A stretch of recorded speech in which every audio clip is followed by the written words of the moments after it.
কাজের একটি মারাত্মক ভুল দেখতে পাচ্ছেন। একটি ছয় ছয় পিলার মিস্ত্রি বেঁকা করেছিল, তো এটা বাইরে 2 ইঞ্চি এনেছে, ভিতর থেকে 2 ইঞ্চি দেখতে পাচ্ছেন বাইরে নিয়ে গেছে। এটা উপরে ছাদ করা হয়েছে।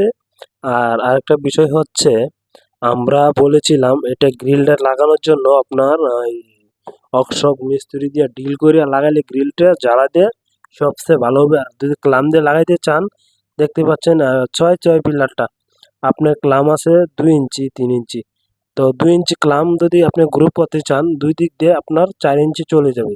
আর মাঝখানে থাকবে মাত্র আপনার 4 ইঞ্চি, 2 ইঞ্চি, 2 ইঞ্চি থেকে 2 ইঞ্চি থাকবে। দেখতে পাচ্ছেন বারান্দাটা আপনার পুরা ছাদ করা উপরে।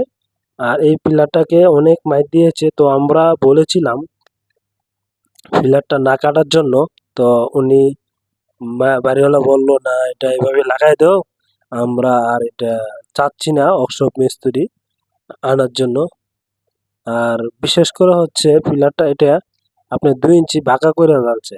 এই বাঁকা পিলারটা কাটতে গিয়ে অনেকটাই ক্ষতি হয়েছে। তো যারাই কাজ করবেন, অবশ্যই আপনারা কম রেটে কাজ দেওয়ানোর চেষ্টা করবেন না, রেট যেটা আছে এটাই দিবেন, আপনার কাজটা সুন্দর হবে। আপনার রেটের কাছে আপনার কাজটা নির্ভর করবে কি হবে না হবে না। তো আপনারা রেট যেটা আছে এটাই দিবেন, তাহলে আপনার কাজটা শক্ত মজবুত হবে। কারণ কোনো মিস্ত্রি বাড়ি থেকে টাকা দিয়ে কাজ করবে না, আপনার এখান থেকে কাজ করবে।